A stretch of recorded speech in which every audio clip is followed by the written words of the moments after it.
সারাদিনের নানান কাজের ব্যস্ততার পরে রাত্রে খাওয়া দাওয়ার জন্য বিশেষ একটা পরিশ্রম কারোরই করতে ভালো লাগে না। তাই খুব সহজে ঝটপট তৈরি করে নেওয়া যাবে এমন একটা ডিনার রেসিপি আজ নিয়ে এলাম। উপকরণও লাগবে সামান্য, যখনই মন চাইবে বানিয়ে নিতে পারবেন আর খেতেও পারবেন পরম তৃপ্তিতে। আজকের রেসিপিটা ঠিক সেই রকমই একটা হোল মিল রেসিপি। খুব সহজে রান্নাটা শিখে নিতে সঙ্গে রইলাম আমি ঋতুপর্ণা। আপনারা দেখছেন ঋতুর রান্নাঘর। এখানে আমি বাসমতি চাল নিয়েছি 1 কাপ।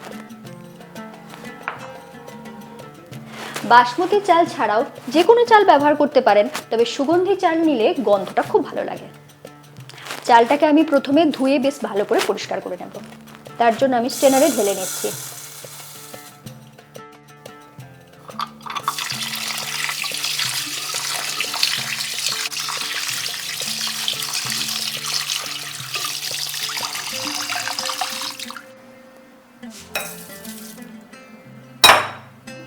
চালটা ধুয়ে আমি জলটা পুরোপুরি ঝরিয়ে নিয়েছি।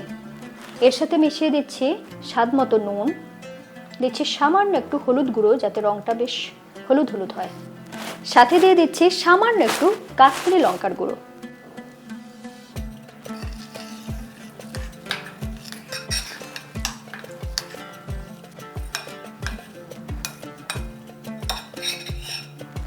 এইভাবে মশলা মাখিয়ে চালটাকে আমি কিছুক্ষণের জন্য রেস্টে রেখে দেবো। রান্নাটা যদিও একদম ঘরোয়া উপকরণে তৈরি হবে, তবুও দেখে নেওয়া যাক কি কি লাগছে। এখানে আমি নিয়েছি 3টে আলু। দেখুন একদম ছোট সাইজের আলুটা ব্যবহার করেছি। এই আলুটাকে আমি একটু ছুরি দিয়ে মাঝ বরাবর গেঁথে নেওয়ার পরে নুন দিয়ে সিদ্ধ করে নিয়েছি। মাঝ বরাবর ছুরি দিয়ে প্রিক করার কারণ হলো ভিতরটা যাতে সুন্দরভাবে সিদ্ধ হয়ে যায়। সাথে লাগছে মিডিয়াম সাইজের একটা পেঁয়াজ, যেটাকে ছোট করে কুচি করে নিয়েছি।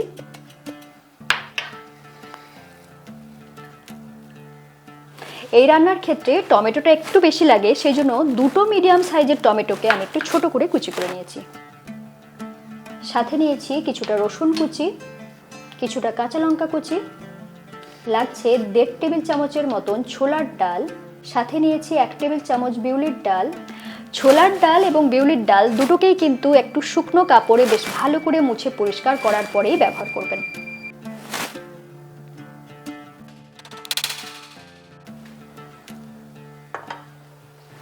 দিচ্ছি সামান্য একটু তেল, রংটা ভালো হওয়ার জন্য দিয়ে দিচ্ছি সামান্য একটু হলুদ গুঁড়ো। প্রথমেই আমি সিদ্ধ করা আলুগুলোকে হালকা করে ভেজে নেব।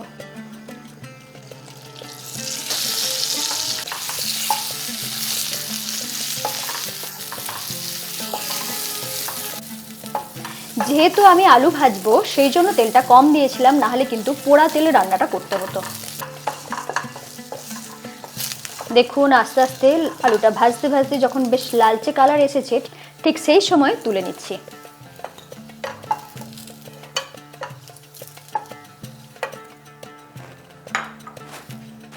আবারও দিয়ে দিচ্ছি 1 চা চামচের মতন সর্ষের তেল। তেল বেশ ভালো করে গরম হয়ে গিয়েছে। এরপর ফোড়নে দিয়ে দিচ্ছি 1/2 চা চামচ গোটা জিরে, 1/2 চা চামচ গোটা মৌরি, সামান্য একটু গোটা সর্ষে। সুন্দর গন্ধ হওয়ার জন্য এখানে দিয়ে দিচ্ছি 1 টুকরো দারচিনি আর 2টো ছোট এলাচ। ফোড়নটা একটু নাড়াচাড়া করে নেব। বেশ মিষ্টি একটা গন্ধ বেরিয়েছে, ঠিক সেই সময় দিয়ে দিচ্ছি কারি পাতা,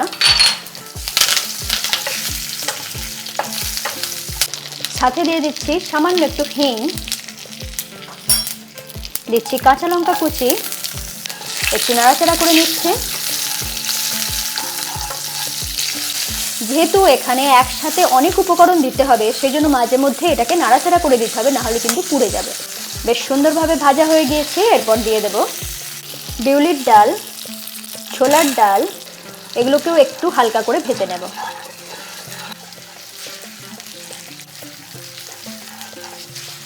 দেখুন আস্তে আস্তে ছোলার ডাল আর বিউলির ডালটা কিন্তু বেশ ভালো করে ভাজা হয়ে আসছে।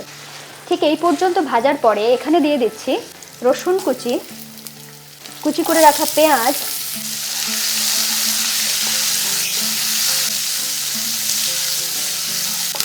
পেঁয়াজটা যখন হালকা ভাজা হয়ে গিয়েছে, ঠিক সেই সময় দিয়ে দেব কুচি করে রাখা টমেটো,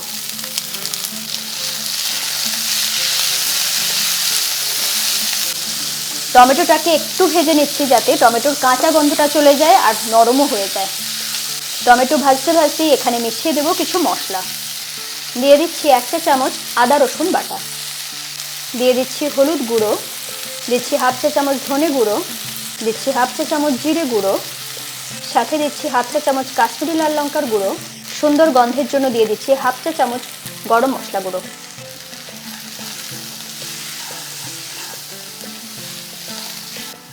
এরপরে গ্যাসটাকে লো ফ্লেমে রেখে এইভাবে মশলাটাকে একটু হালকা কষিয়ে নেব। এখানে কিন্তু আমি নুন ব্যবহার করছি না, কারণ চালের সাথে আমি নুনটা ব্যবহার করে নিয়েছি। 1 থেকে 1.5 মিনিট এইভাবে মশলাটাকে কষিয়ে নিয়েছি। দেখুন মশলাটা মোটামুটি কষানো হয়ে গিয়েছে। ঠিক এই সময়ে দিয়ে দিচ্ছি ম্যারিনেট করে রাখা চাল।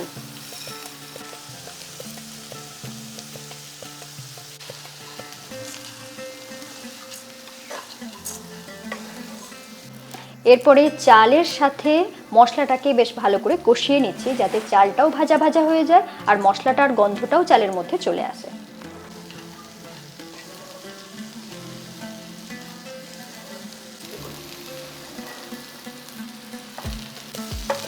আর একটা উপকারিতা হলো এইভাবে যদি চালটাকে ভালো করে ভেজে নেন তাহলে কিন্তু পোলাওটা হবে একদম ঝরঝরে।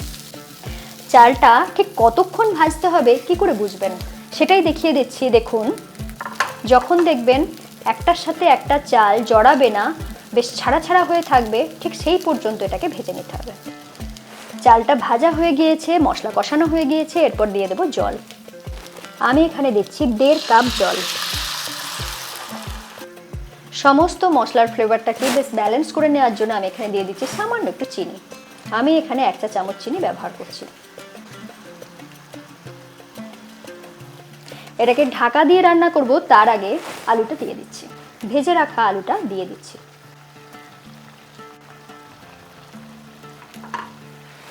এরপর ঢাকা দিয়ে এটাকে মিডিয়াম ফ্লেমে রান্না করে নেব। ওটা সিদ্ধ হতে থাক, এর মধ্যে একটা ছোট্ট কাজ করে নেব যাতে এই খাবারের আকর্ষণটা আরেকটু বেড়ে যায়। এখানে আমি 4টে ডিম নিয়েছি, তবে আপনারা আপনাদের প্রয়োজন অনুযায়ী ডিমটার পরিমাণটা কম বেশি করে নিতে পারেন। আর নিয়েছি ঠিক এরকম একটা প্যান, প্রতিটা গর্তে দিয়ে দিচ্ছি কিছুটা করে তেল।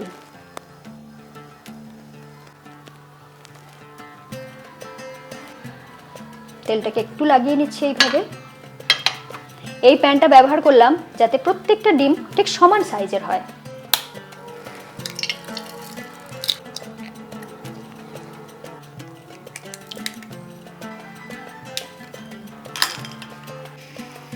এর মাঝখানে দিয়ে দিচ্ছি একটু জল, যাতে করে টেম্পারেচারটা বেশি না হয় আর তলা থেকে পুড়ে না যায়। এরপরে ওপর থেকে দিয়ে দিচ্ছি সামান্য একটু নুন, জাস্ট এইভাবে ছড়িয়ে দিয়ে দিচ্ছি।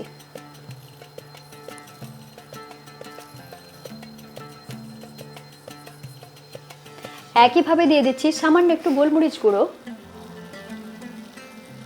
যেমন পছন্দ করেন সেই মতন দেবেন।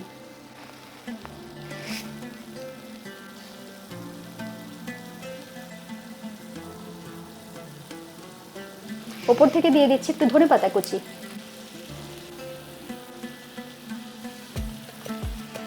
এরপরে এটাকে ঢাকা দিয়ে লো ফ্লেমে রান্না করে নেব।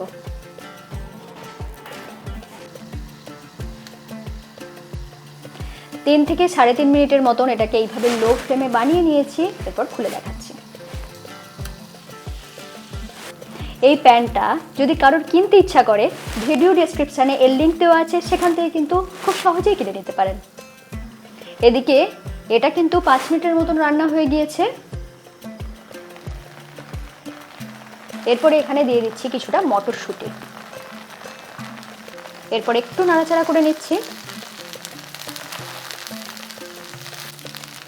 দেখুন ভাতটা কিন্তু অনেকটাই সিদ্ধ হয়ে গিয়েছে। এরপরে এই ডিমের পোচগুলো এর ওপর থেকে দিয়ে দেব। দেখুন কত সহজে উঠে আসছে। এরপর দিয়ে দিচ্ছি কিছুটা ধনেপাতা কুচি। এরপর ঢাকা দিয়ে একদম লো ফ্লেমে এটাকে 2 থেকে 3 মিনিটের মতন রান্না করে নিলেই তৈরি। রাত্রে গরম গরম এই ডিনার আপনার কেমন লাগবে লিখে জানাতে ভুলবেন না, জানার অপেক্ষায় থাকবো। এরকম নতুন নতুন রেসিপি নিশ্চয়ই আপনাদের পেতে ইচ্ছা করে, তাহলে আজই চ্যানেলটা সাবস্ক্রাইব করে নিন, বেল আইকন প্রেস করে রাখুন। সকলে খুব ভালো থাকুন, আবার দেখা হচ্ছে এরকমই নতুন রেসিপির সাথে। দেখুন কত সুন্দর ঝরঝরে হয়েছে।